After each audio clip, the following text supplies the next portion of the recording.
Boa tarde a todos, boa tarde a todas. Vamos iniciar, né, mais uma palestra do nosso projeto, do nosso ciclo, né, de palestras aqui, promovido pelo Departamento de Psicologia da PUC-Rio. Hoje nós vamos ter o privilégio de conversar um pouco com a professora Silvia Zornig. Professora Silvia, ela é do nosso corpo docente, ela faz parte do nosso corpo docente. Professora Silvia, além de dar aula na graduação, ela também é supervisora do nosso serviço de psicologia aplicada e é uma colega da nossa pós-graduação em psicologia clínica. Então, professora Silvia, fique muito à vontade. Agradeço mais uma vez o convite, né?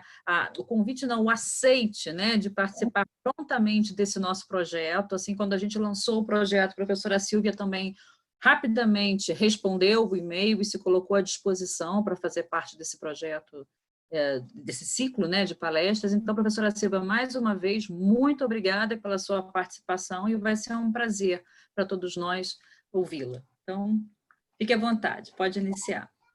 Obrigada, Luciana. Claro que é um prazer estar aqui na PUC, né? Nossa casa, nosso lugar de trabalho e de fazer as coisas que a gente gosta.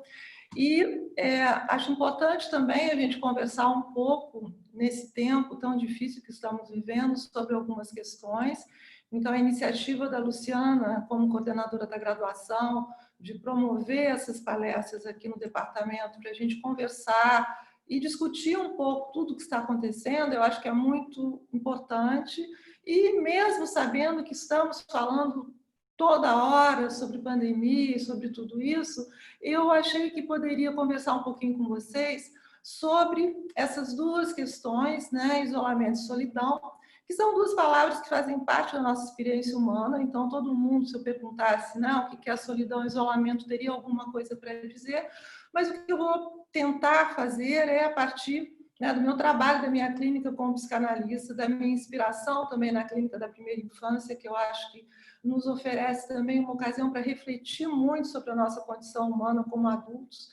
Então, eu vou procurar pensar um pouco com vocês essa experiência de isolamento e solidão, tendo como referência, claro, a pandemia, e nesse sentido, eu vou começar falando sobre, né, eu vou a questão da pandemia pelo viés do traumático, né? Apesar de muitas pessoas estarem falando sobre isso, sobre a catástrofe que é, sobre como desorganizou toda a nossa vida. E quando a gente pensa no trauma, se a gente pensar no trauma psicanaliticamente falando, né? A gente pensar no trauma a partir do Freud e também a partir do Winnicott, que é um psicanalista muito importante, são dois autores que vão falar sobre o trauma como, né, fazendo duas coisas conosco, né? O trauma como alguma coisa que desorganiza o meu psiquismo, ou seja, que ultrapassa a minha capacidade de elaboração, de ligação, de dar sentido para alguma coisa que me acontece. E por isso, quando a gente tem uma experiência que a gente acha que é traumática, a gente acaba repetindo aquela experiência sem parar, fala com todo mundo, chega num lugar, fala com o porteiro, fala com a amiga, fala com o professor, fala com todos, né? Repete, repete, repete, para ver se a gente consegue assimilar essa experiência. Então, o trauma tem sempre essa marca assim, de um susto, de uma surpresa, que me pega emocionalmente, psiquicamente despreparada. E o Winnicott, né, que é um psicanalista que foi pediatra, então que trabalhou muito tempo com crianças pequenas, com famílias, que vai trazer essa questão do trauma como uma questão ligada ao ambiente, né? O trauma é aquilo que interrompe a minha sensação, o meu sentimento de continuidade de existência. Então, se a gente pegar, pensar um pouquinho na imagem de um bebê, o bebê é aquele que tem assim um sentimento de continuidade no existir no mundo, justamente porque todo o ambiente em volta dele, todo o ambiente afetivo dos adultos dele, que a gente chama de pai, de mãe, dão a ele essa ilusão de que o mundo é previsível, de que as coisas acontecem na medida que ele precisa, né? E se a gente pensar, o nosso mundo interno, o nosso psiquismo, ele se organiza inicialmente a partir dessa provisão ambiental que faz com que, né, o ritmo, a forma, a rotina, o sono, né, o alerta, todos esses indícios, esses sinais que vão aparecendo na vida de um bebê, eles vão dando ao bebê essa possibilidade de internalizar essa previsibilidade, de poder esperar alguma coisa para o dia seguinte e de começar a ter uma experiência de ilusão de que as coisas vão funcionar bem. Então, essa ilusão que começa na infância é algo que nos acompanha a vida toda. É super importante que a gente tenha essa ilusão. Não dá para viver sem ilusão, né? Sem ilusão a gente não se apaixonaria, sem ilusão a gente não teria uma série de sonhos, né? A pessoa que só pensa naquela coisa da realidade, acaba uma pessoa assim meio amarga, meio cética. Então, essa ilusão, é claro, na medida de um psiquismo adulto, ela nos acompanha pela vida de uma certa maneira. E, então, pensando na ótica, tanto freudiana, né, algo que excede a minha capacidade de simbolizar, de elaborar, de narrar, como pensando em algo que vem do ambiente e que quebra as minhas proteções emocionais, a gente pode pensar no que estamos vivendo, nesse tempo que estamos vivendo, como um trauma, né? Todos nós participamos, né? É quase como se todos compartilhássemos dessa situação, claro, da maneira singular que cada um tem de lidar com isso, mas nesse sentido é alguma coisa que desorganiza o meu psiquismo de várias maneiras, né? Primeiro, como eu falei, por esse arrombamento que faz com que eu não possa me preparar para uma situação, que é uma situação que eu nunca vivi antes, né? Quando vocês veem, quando a gente fala muito de pandemia, as pessoas falam do H1N1, falam de quando apareceu HIV, mas a maioria se remete à pandemia, né, de 1918, ou seja, faz muito tempo que a humanidade não se depara com uma questão dessa natureza, no sentido de novo, de ser um impacto que mexe com a nossa base emocional. Primeiro, porque altera a nossa relação com o tempo, né? De repente, aquele passado que foi ontem, há 2 meses atrás,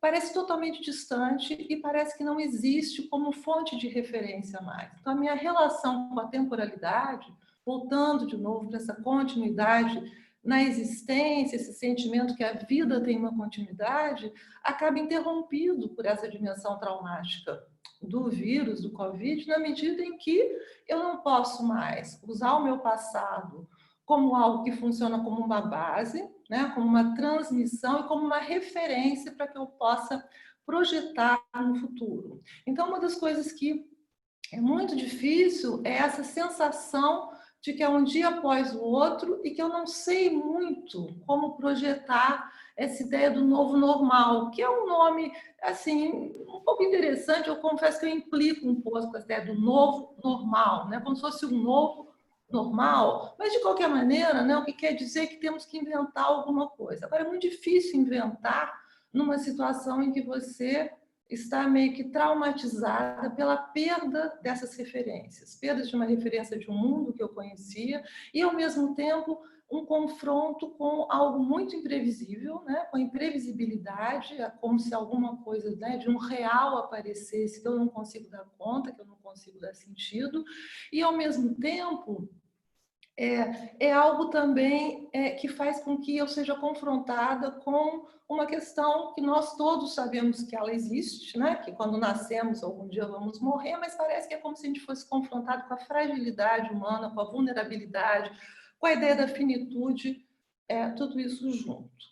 Então, nesse sentido, né, o isolamento, esse isolamento social, ele acaba trazendo. E, de novo, tudo que eu estou falando, vocês pensem que é uma singularidade, não é que todos estejamos passando e reagindo a isso de uma certa maneira. Mas o isolamento, ele aparece nesse contexto da pandemia como uma privação, né? Como uma privação de um relacionamento humano. E como uma privação de um relacionamento, de um laço, justamente de algo que é o que me funda como sujeito. Como nós nascemos, como dizia o Freud, prematuramente. O bebê humano precisa de um outro, não só para sobreviver, mas para se desenvolver. Então, na medida em que eu sou privada, pelo menos dessa presença do outro, né, eu tenho uma subversão da relação, porque justamente essa pessoa, esse outro que eu quero contato, que eu quero abraçar, beijar, conversar, é um outro que de repente traz ameaça à minha própria sobrevivência. Então as relações humanas, elas começam a ficar um pouco difíceis, né? Porque o outro aparece como sendo um risco a mim e eu posso ser um risco ao outro. Então também desarruma toda essa ideia de uma relação e, como eu digo, subverte justamente essa base, né, do nosso desenvolvimento, da nossa construção emocional, da nossa construção humana, na medida em que essas relações fundamentais têm que ser pensadas, inventadas de uma outra maneira. Então, a minha ideia, né, para trazer para vocês é pensar nessa questão do isolamento, mas primeiro vou pedir assim uma certa para a gente fazer um detour, né, da pandemia e pensar no isolamento e na solidão como duas estratégias importantíssimas para a constituição psíquica, para depois então a gente voltar um pouquinho para essa questão da pandemia. Então, como eu digo, o isolamento em termos da pandemia é uma privação que faz com que a gente tenha que inventar. Como a gente está inventando, a gente está, né, tentando se relacionar à distância, tentando fazer alguma coisa para dar conta também do que foi perdido. Mas quando a gente pensa no isolamento em termos do psiquismo, a gente volta, eu sempre lembro, né, de uma frase também do Winnicott, que ele disse que todo indivíduo, apesar de querer se comunicar, é sempre um isolado e, nesse sentido, nunca encontrado. O que ele quer dizer com isso? Né? Que todos nós temos uma parte de nós mesmos que não é acessível ao outro. E isso é importante, porque é uma parte que faz com que, né, a criança, com que cada um comece a ter essa noção de um eu, essa noção de um eu privado, essa noção de um eu que não é sempre atravessado, nem está sempre... Mas, na verdade, esse isolamento, se a gente pensar logo assim, né, num isolamento bem primitivo, bem do início da vida, é um isolamento justamente porque toda essa confusão, imprevisibilidade, esse barulho do mundo é filtrado pelo adulto do bebê para que ele possa ter uma sensação, né, de um isolamento, quase de uma onipotência de que ele cria o mundo. E como eu falei há pouco para vocês, né, isso é muito importante justamente porque é a partir, né, dessa ilusão de que eu crio o mundo, que eu vou me interessar pelo mundo, que eu vou poder ter confiança e curiosidade por esse mundo que eu inicialmente que criei, né? Então, esse isolamento é importantíssimo porque ele nos protege também do excesso de estímulos que a gente possa ter se não tivermos um para-choque, um para-raio ou um filtro.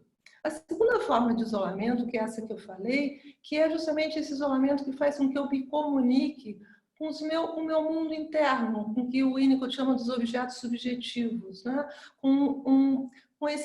com essa forma de comunicação que não é verbal na medida que ela não é dirigida para fora, mas que faz exatamente que eu vá criando também essa noção de fronteiras entre eu e o outro e que eu vá podendo saber, né, que tem coisas em mim que ninguém conhece. Então, a ideia também que eu não sou mais transparente, né? A ideia de que a minha mãe, meu pai, alguém que ninguém pode ler o meu pensamento. E isso a gente vai adquirindo aos poucos, isso só se dá quando a gente reconhece que tem algo de privado em cada um de nós que não é acessível ao outro, a não ser que eu queira que seja. E isso é interessante também porque muitas pessoas não suportam muito isso, né? Não suportam o silêncio do outro, não suportam a quietude do outro, já tem logo uma interpretação, mas você está quieta, você está deprimida, querendo dar um sentido para o que não é possível de ser entendido porque pertence ao mundo privado do outro, ao qual eu não posso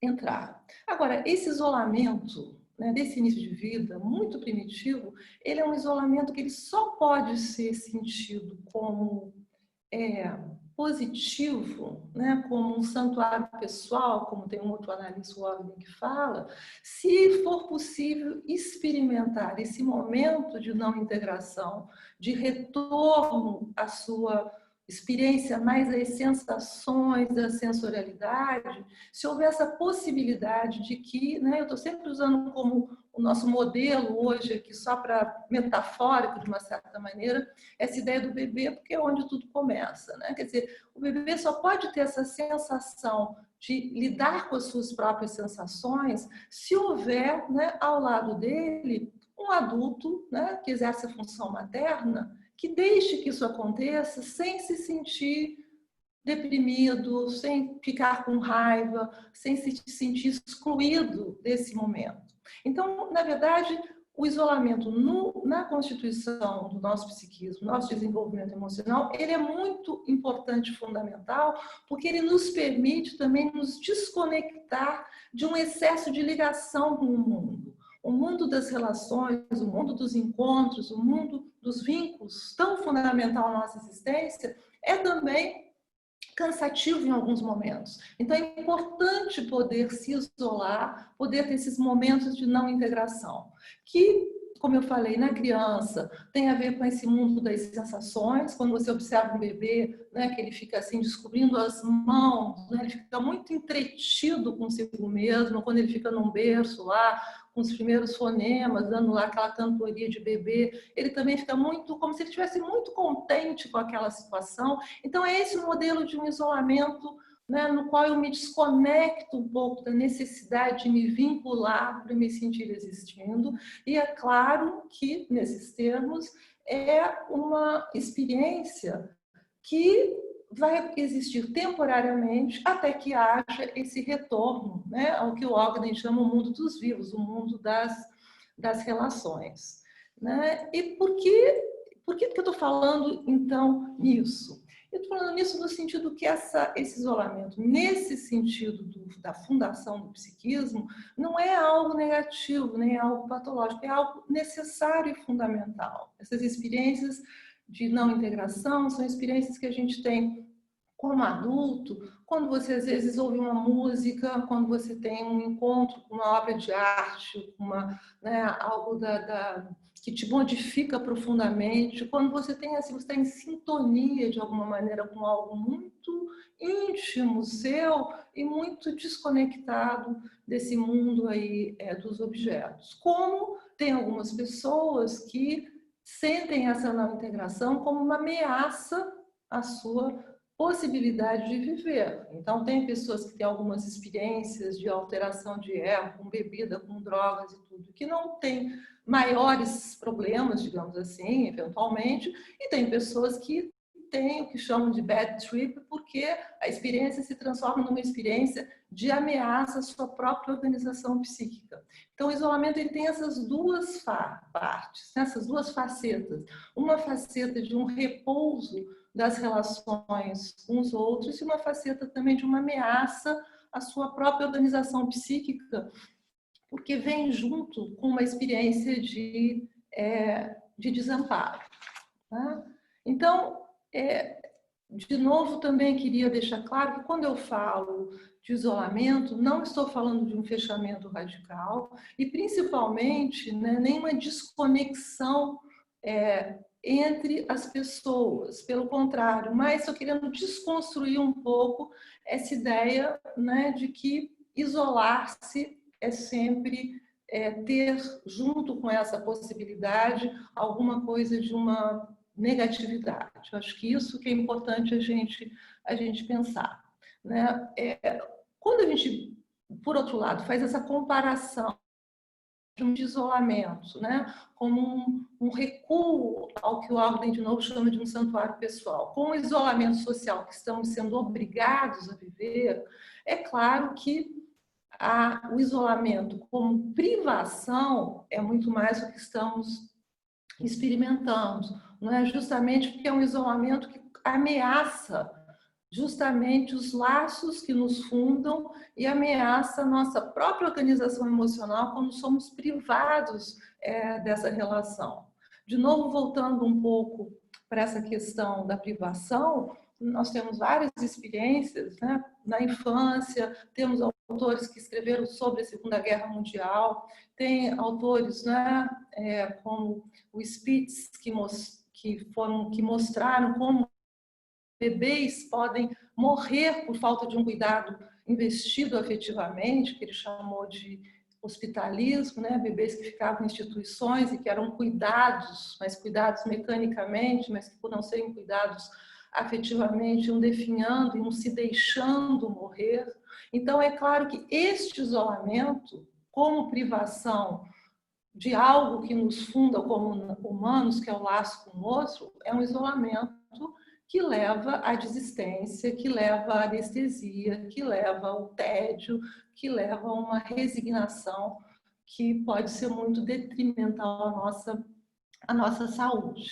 Né? É por isso que muitas pessoas, enfim, tem várias coisas acontecendo nesse momento tão difícil, tem muitos recursos usados, às vezes, pelas pessoas, até para conseguir vivenciar esse momento de isolamento, não nesse sentido que eu falei, de você poder ter alguma conexão interna que te sustente na ausência do outro, mas mais como um desamparo, que aí nos coloca muito à mercê dessa fragilidade. Né? A outra referência que eu queria falar é a referência também da solidão, né? O que seria a solidão, que também tem essa marca do Winnicott desse paradoxo, né? Porque eu falei de um isolamento que é paradoxal, na medida que ele aponta para duas facetas, e a solidão também traz essa dimensão paradoxal, porque para o Winnicott, né? Muita gente aqui, é claro que conhece, já leu muita teorização, é a clínica dele. Para o Winnicott, solidão é a capacidade de eu me sentir muito bem acompanhado, né, pelo outro que eu trago dentro de mim. Então, a capacidade de estar só, na verdade, é a capacidade de estar acompanhado internamente. Ou seja, eu só posso viver a minha solidão de uma maneira positiva se eu me sentir bem acompanhado. Senão, de novo, a solidão vai ser vivida como desamparo. E é claro que tem momentos na vida em que a gente não consegue ter essa companhia interna muito presente e precisamos ligar todos os aparelhos, falar com todas as pessoas que conhecemos, do WhatsApp, o que for, para que a gente se sinta menos sozinho. Né? Então, nesse sentido, a solidão, ela também aponta para essa possibilidade de estar bem acompanhado. E nesse sentido, agora voltando, né, para a questão da pandemia, tanto a solidão como o isolamento, como o luto, são experiências que nós não podemos, digamos assim, não vivenciá-las. Né? Esse isolamento, enquanto privação, do isolamento social, a solidão também, como essa referência, não só do mundo, não só a capacidade de estar só, mas também a ameaça de um desamparo. E esse luto, no sentido de apontar para todas essas perdas que nós estamos tendo, são referenciais importantes, não no sentido de vocês falarem, nossa, a Silvia hoje veio só para deixar a gente aqui sair, né, com uma depressão profunda. Não é isso, mas é no sentido também, né, de não podermos naturalizar o que estamos vivendo, número 1. Então, há algo de traumático na experiência, mesmo que psicanaliticamente falando, o trauma não é igual para todos, e o trauma é singular na medida que cada um de nós vai elaborar e vai vivenciar uma experiência de uma maneira única, então nem todos vão vivenciar a mesma experiência da mesma forma. Mas tem uma perda, né, de um mundo que nós conhecíamos, de uma forma de vida que tínhamos, de um confronto com uma morte, seja a morte real, seja a morte de tudo isso, que requer de um confronto com essas dimensões da solidão e do isolamento que nos fazem ter que fazer um certo trabalho de luto. E trabalho de luto, de novo, para nós psicanalistas, não é só você ficar, de alguma maneira, lamentando a perda. Trabalho de luto já significa que, diante de uma perda, é preciso um trabalho psíquico para que essa perda seja aceita, reconhecida, vivenciada, né? E que ela possa funcionar para cada um de nós como uma experiência que nos permita, né, abandonar, digamos assim, os mortos e viver novas situações. O Freud falava em vários momentos, né, tanto em relação à guerra, em outros textos, mas, enfim, ele traz essa ideia do trabalho de luto justamente como nessa possibilidade de, primeiro, você precisar aceitar e vivenciar essa perda. Então, né, não adianta a gente negar o que está acontecendo. Estamos passando por uma situação de exceção, seja ela mais ou menos traumática, vivenciada de X, Y, Z por cada um de nós, mas é uma situação absolutamente disruptiva. Então, essa aceitação faz com que nós não naturalizemos a nossa reação, nem fiquemos também com uma exigência de que deveríamos estar muito bem porque somos assim ou assados. Não, é uma experiência de perda. Vivenciar a perda é reconhecer que isso acontece. Reconhecer que isso acontece, é claro que tem a revolta, tem um momento de muita dificuldade, mas também tem uma aceitação justamente para a gente não correr o risco de viver um luto infinito. O que seria o luto infinito? O luto infinito é ficar sempre lamentando uma perda e nunca deixá-la realmente acontecer. Então, nesse sentido, quando há um luto infinito, há sempre a repetição, né? A tentativa de restaurar alguma coisa que já passou. E nesse sentido, é por isso que a gente fala, então, talvez do novo normal, ou de um mundo que agora é diferente, mas justamente no sentido de que é preciso, né, vivenciar o que estamos vivenciando. Eu acho que uma palestra, um papo, né, o Zoom, todos esses artifícios que a gente está tentando ter, é justamente no sentido também da gente poder compartilhar e poder dividir o que estamos passando, mas o trabalho de luto é justamente o que vai nos proteger de ficar numa posição melancólica, numa posição só do lamento, numa posição de nunca conseguir sair disso.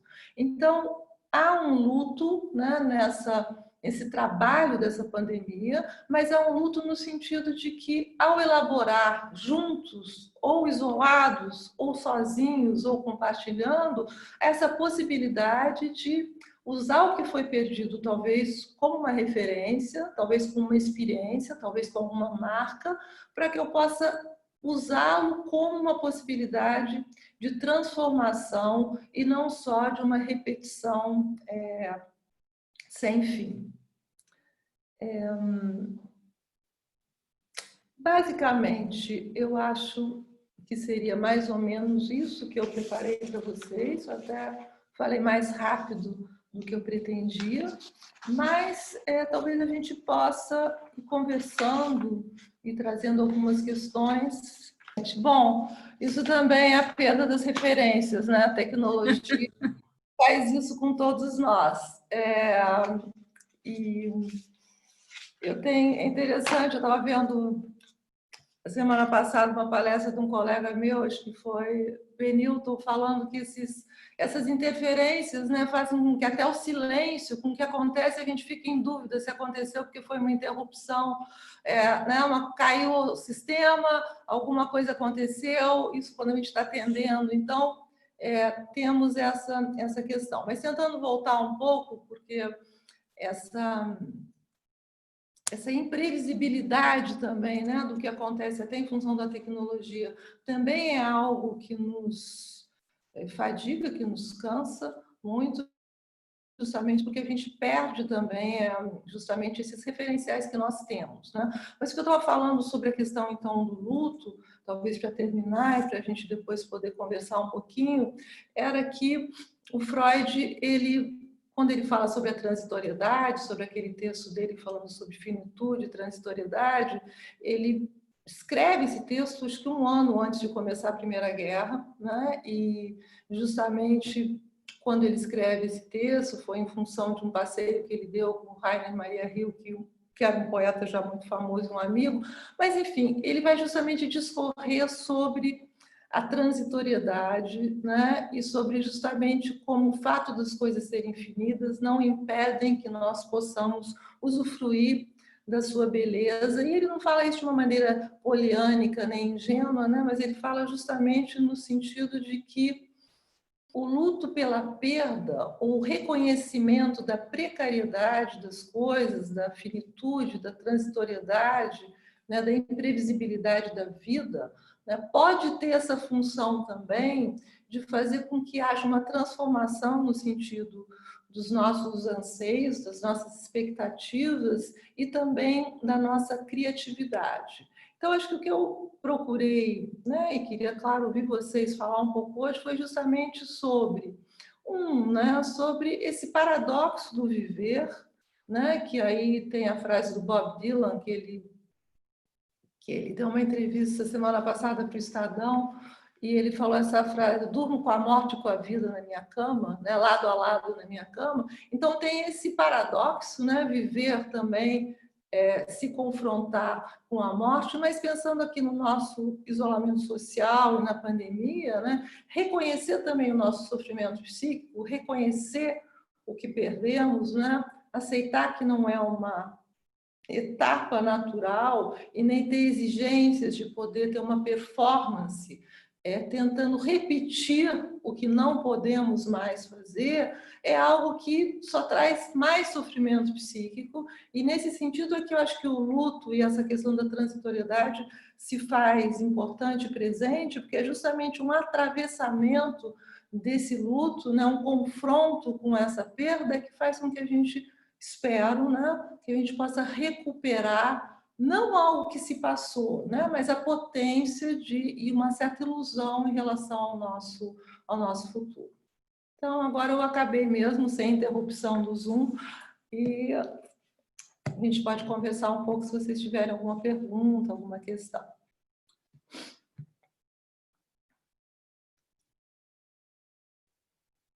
Não sei se eu entro aqui no chat para ver.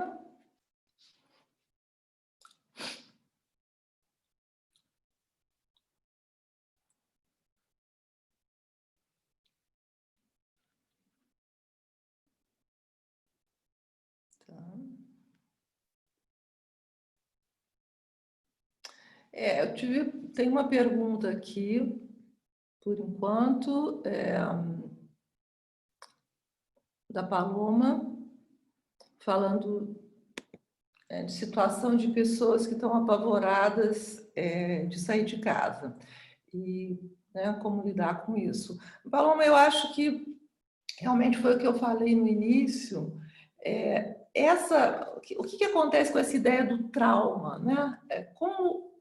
Quando acontece alguma situação, e nesse sentido, essa situação de pandemia traz alguns ingredientes muito difíceis, né? Justamente, é uma situação, quando a gente fala confronto com o real, não é a realidade, é com algo que eu não consigo amarrar, que eu não consigo simbolizar, que eu não consigo dar um sentido. Então, esse confronto com uma situação que eu não sei como me comportar para poder lidar com ela, porque nada me dá uma garantia 100%, tem muitas pessoas falando sobre isso e realmente é o que acontece, não tem nada que nos garanta, né? Se eu tive, eu fico imunizada, mas será que eu fico mesmo? Se eu não tive, eu posso ter. Se eu estou no grupo de risco, eu não estou no grupo de risco, eu tenho cobertura. Tem milhões de variáveis que nos deixam e que deixam algumas pessoas mais do que outras, é claro, muito fragilizadas, muito vulneráveis.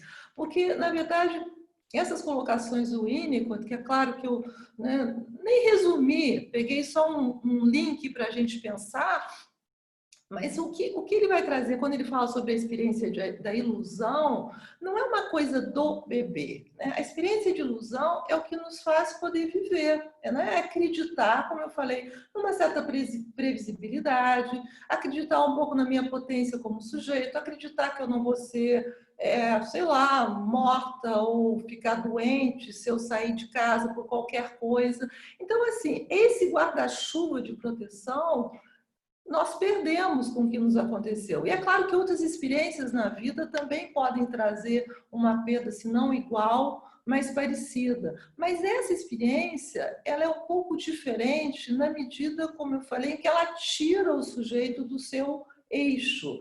Então, acho que algumas pessoas que ficam mais apavoradas, como você colocou, talvez se sintam mais muito fragilizadas e realmente aí a única proteção é você ficar meio que, né, enclausurada dentro do possível sem nenhuma comunicação, que é em alguma forma que estamos todos fazendo um pouco no isolamento social, alguns mais do que outros.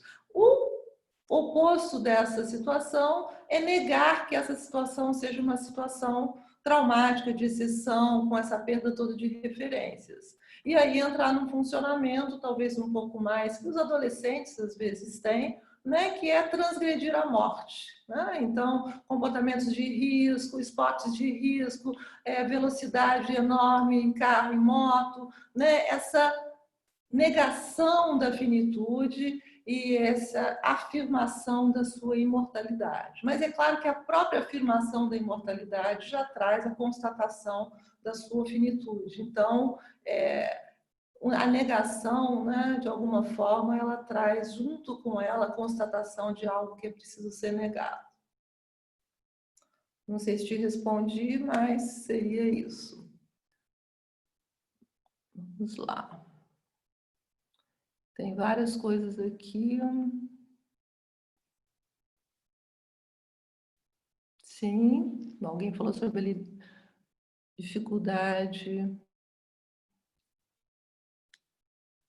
Bom, tem uma pergunta sobre como se reconhecer só e uma outra.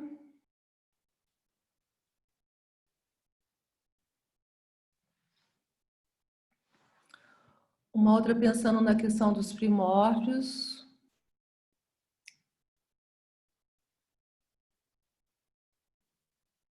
Acho que eu vou ler aqui. Bom, tem duas perguntas. Uma, como se reconhecer só e estar bem com isso.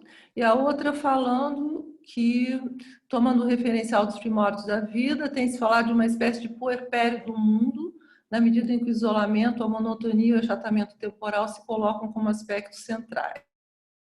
E no caso das mães, parece reviver uma etapa tida como superada, ou mesmo prolongá-la. Seria esse referencial do puerpério um referencial produtivo para pensarmos essa certa urgência de adaptação contínua? E depois tem uma outra pergunta, como lidar com o luto. Bom, eu vou juntar algumas coisas aqui e tem algumas questões sobre transitoriedade também, né? Bom, primeira questão da transitoriedade do luto, depois eu falo um pouquinho da questão do puerpério. Né? Achei interessante essa ideia, mas falando um pouco da transitoriedade do luto e de como estar bem só, né? Essas questões não são questões que são fáceis de resposta, mas a transitoriedade justamente fala dessa finitude, né? De que as coisas são transitórias, de que as coisas, né? De que a beleza é uma beleza que acaba, mas não de uma maneira, como eu falei há pouco, não de uma maneira com uma tristeza, com uma melancolia, mas no sentido de poder, de alguma maneira, reconhecer isso e aproveitar essa experiência. Também não é nesse sentido de vou aproveitar intensamente a vida, porque da vida nada se leva e vamos viver só o presente. Não é nesse sentido meio maníaco, meio eufórico, de querer negar também a transitoriedade. Né? Mas é no sentido de poder reconhecer as perdas que nós podemos ter, né? Esse reconhecimento faz com que seja preciso, necessário, uma certa aceitação e uma certa chegada próxima, chegar perto disso. Então, lidar com o luto, eu acho que a gente não lida com o luto. Né? O luto, na acepção do termo, tem a ver com a forma como nós lidamos com a perda de alguém. Eu usei não no sentido só da perda de um ente querido, mas também na perda dos referenciais, pode ser na perda de várias coisas, de uma relação amorosa, pode ser a perda de um trabalho que se quer muito, mas nessa situação, né, que estamos vivendo é uma perda muito mais radical, né? Uma perda de vários referenciais, uma perda de um mundo, da temporalidade, de um sentimento de si. Agora, o luto, pensando psicanaliticamente falando, ele é algo que nos liberta de você viver habitado só pelas suas perdas ou pelas suas mortes. Então, né, culturalmente, houve uma época em que havia um tempo para o luto, né, era um ano, algumas pessoas colocavam uma banda preta, negra, assim, uma indicação de que estavam em luto. Por quê? Porque o luto era um momento, né, culturalmente, na nossa cultura ocidental, era um momento de recolhimento, para depois você, ao acabar do trabalho de luto, você poder retomar aos seus laços, aos seus vínculos com o mundo e com os objetos. Então, pensando nesse sentido, não só, né, de uma morte real, mas da morte ou do reconhecimento da transitoriedade, o trabalho do luto é o que nos ajuda, de alguma maneira, o que nos possibilita lidar com essa situação e poder, de alguma maneira, sair dela. Eu acho que no momento ainda não estamos, não saímos dela, mas a questão de um luto que pode ser um luto sem fim é justamente a negação do que estamos vivendo. Porque ao negar, a única coisa que a gente consegue fazer é repetir padrões. E padrões que muitas vezes não são padrões que são adaptativos, que são criativos, que são possíveis. Então, a pessoa que me perguntou como lidar com o luto, eu acho que não, como de novo, não sei se é lidar, mas talvez reconhecer como, né, um trabalho e como um trabalho que vai ter algum tipo de resolução, tá? O luto seria uma ressignificação da perda? O luto seria uma ressignificação da perda na medida em que você, primeiro, tem que aceitar o que você perdeu para você poder se libertar. Então, o trabalho de luto, na verdade, ele permite que você desinvista um pouco a perda para poder investir em outras coisas, né? Quando eu falei que eu não gostava muito do novo normal, é só uma implicância mesmo. Mas, de qualquer maneira, para que a gente tenha um acesso ao novo, não é preciso, a gente não pode negar o passado, mas a gente precisa extrair desse passado o que aprendemos com ele para estarmos abertos para algumas coisas que serão novas e que nós precisaremos, então, reconhecê-las e lidar com elas. Tá? A questão da... Muitas questões aqui, né? A questão do puerpério, Adélia, eu achei bem interessante, né? Como se fosse um momento meio de... Não sei se eu entendi bem a sua pergunta, mas um momento, assim, né, do pós-parto, né? Um momento de um tempo de preparação, de um tempo de cuidado, de um tempo em que é preciso se recolher para depois aparecerem novas coisas. Eu não sei se foi nesse sentido que você falou no caso das mães, né, que parece reviver uma etapa, né? Então, eu acho que sim, se a gente pensar na questão, também não sei se foi nesse sentido que você falou, mas aqui a gente não pode abrir para todo mundo, senão a gente ficaria aqui conversando até amanhã e não dá. Mas talvez nesse sentido, realmente, né, nós estamos assim, pelo isolamento, e principalmente os pais, né, que têm essa experiência de uma volta, né, de uma convivência familiar, mesmo os que não têm crianças pequenas, uma convivência familiar muito intensa, né? Então, nesse sentido, eu acho que sim, que pode ser pensado como um momento em que há uma retomada, mas talvez uma retomada ou um recuo ou para que haja uma adaptação a uma nova forma possível. Vamos ver aqui quem mais. Bom, aí tem uma questão sobre atendimentos virtuais. Como pensados no novo setting, se eu percebo uma vulnerabilidade maior no sentido da tolerância ao silêncio, ao isolamento momentâneo, da desconexão da díade analítica. Alguém perguntando se teríamos uma outra expressão para substituir o novo normal, também não gostou muito dessa expressão. Olha, Eduardo, se você estiver me falando, no momento não me ocorreu, não. Agora, a questão do atendimento virtual, Cristiane, eu acho que realmente daria para a gente ter uma outra conversa. Eu acho que tem muitas questões envolvidas. Eu acho que tem essa questão do silêncio. E tem uma questão também que eu tenho pensado, até dando aula mesmo, né, que, por um lado, pensando no atendimento, eu acho que é uma forma, né, que a gente conseguiu, de alguma maneira, ter essa conexão, tanto nos atendimentos, como nos Zooms, como nas reuniões que a gente tem. Então, é uma forma de conexão, uma forma de laço importante, mas é claro que também é um novo setting, sim, para nós psicanalistas. Também muitas pessoas já falaram sobre isso, e nos atendimentos, dando supervisão, quer dizer, nós estamos, né, nós e nós analisamos no mesmo setting, né? Então fazemos parte da mesma realidade compartilhada, né? Um na casa do outro, digamos assim.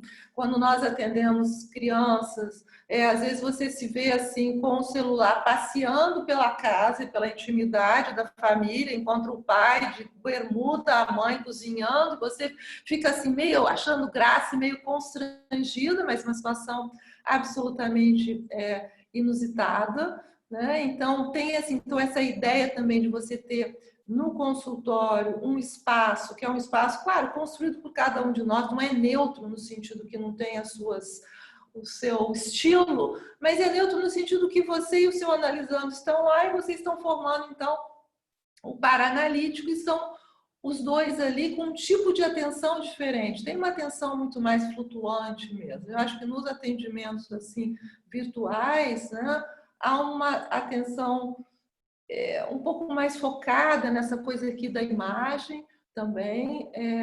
Há um certo estado de alerta, como o que aconteceu agora, quando cai a internet, quer dizer, às vezes não há como você ficar relaxado totalmente, porque a gente tem que ficar muito conectada com todas essas formas de tecnologia, né? E há novas formas também de como se coloca o corpo. Então, hoje mesmo eu estava dando aula na PUC, e aqui, né, na PUC, e falei para os alunos, falei, poxa, é diferente, mesmo agora, quando eu estou falando com vocês, é diferente. Ao mesmo tempo, eu acho muito bom estarmos aqui conversando, acho que é um espaço que estamos aprendendo a lidar com ele. Por outro, a gente perde referências, né, que são referências não verbais, não é? Que você, quando você fala, você tem alguma coisa que aparece no seu corpo e no corpo do outro. Então, quando eu dou uma palestra, quando eu dou uma aula, pelas carinhas, né, pelos rostos das pessoas, eu sei se as pessoas estão entendendo,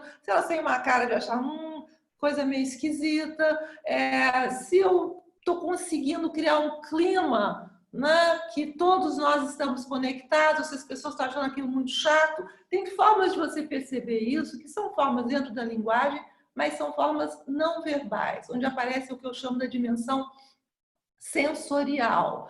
E nesse atendimento virtual, não é que não apareça isso. Claro, aparece a sua voz quando você está face a face. Tem pessoas que não gostam da imagem, preferem só voz, só telefone, mas de qualquer maneira, você tem também o seu corpo e a sua sensorialidade, mas de uma forma que, pelo menos para mim, ainda traz, né, questões, não questões, obstáculos intransponíveis, mas é como você falou, o silêncio tem uma conotação um pouco diferente, porque aí entrando na pessoa que me perguntou sobre o só, né? O silêncio, quando ele é compartilhado presencialmente, me parece que ele é mais passível de ser sustentado. Né? O silêncio virtual, eu acho que ele rapidamente pode se transformar numa certa sensação de um isolamento, de uma exclusão. Então, acho que tem muitas coisas que nós, como clínicos, pensando nos atendimentos, temos que nos perguntar, né, para avançar, e se essa for a forma que a gente vai ter de trabalhar, não é só uma questão de adaptação, mas uma questão, como você está propondo, de refletir para pensar um pouco como isso será e seria possível. Por outro lado, eu tenho tido boas surpresas também com esse atendimento, e até surpresas em relação ao atendimento com pessoas muito pequenininhas que conseguem, né, captar muito o sentido desses encontros assim via Zoom. Gente, temos mais 3 minutinhos, vamos ver se eu consigo responder mais alguma coisa.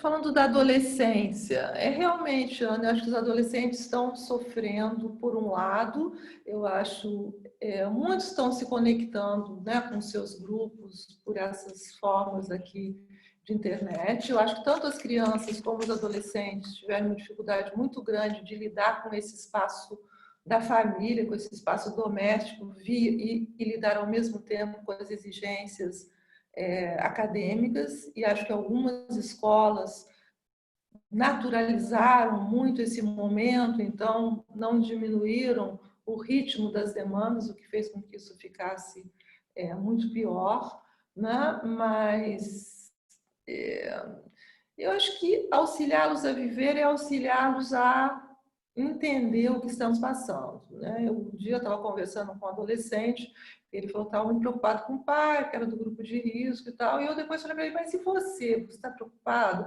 Aí ele tem 12 anos, ele falou para mim, eu não, eu sou imortal. Só que quando ele falou isso, ele morreu, ele olhou para mim, né, vi aqui, e nós dois caímos na gargalhada. Por que nós caímos na gargalhada? Porque assim que ele falou, ele se deu conta de duas coisas. Uma, de que ele não é imortal, né? E dois, que ele, como adolescente, ele tem todo o direito de manter um pouco uma frase que ele pode não sustentar, mas que é necessário para ele, talvez, assumir isso. Então, eu acho que também ajudar os adolescentes, ajudar as crianças, tem uma dimensão um pouco diferente do que eu falei hoje para os adultos, porque eu acho que ajudar os adolescentes e as crianças é ajudá-los a enfrentar essa situação, mas dentro de um tempo e de uma construção psíquica que eles possam sustentar, né? Então, para esse adolescente, nós dois morremos de rir quando ele falou que era imortal, e eu não falar nada, não interpretei nada, não falei, mas como assim? Enfim, nada, porque eu achei que ele mesmo falou, ele mesmo riu, ele mesmo se interpretou, né? Então, eu acho que só compartilhar de uma piada sobre algo que é da condição humana, mas que está nos ameaçando realmente com um impacto muito grande, já foi uma ajuda, digamos assim, nesse momento. Gente, acho que vou passar para a Luciana aqui a palavra, porque o papo está muito bom, mas acho que temos que terminar. Então, muito obrigada, Silvia. A gente hoje vai precisar realmente terminar dentro do horário previsto. Então, muito obrigada, Silvia, por essa troca aqui com a gente, por estar aqui ao longo dessa hora. A gente está aqui 1 hora, assim, lutando com você. Então, realmente, Silvia, obrigada. Obrigada a todos aqui presentes. Boa noite, Silvia. Boa noite a todos. E eu espero vocês na próxima terça-feira. Né? Quem vai estar com a gente vai ser a professora Juliane Borsa. Nós vamos disponibilizar em breve, né, o link dessa reunião, o convite da reunião. Então, eu espero todos vocês aqui na próxima terça-feira. Muito obrigada a todos, muito obrigada mais uma vez à professora Silvia por estar aqui com a gente.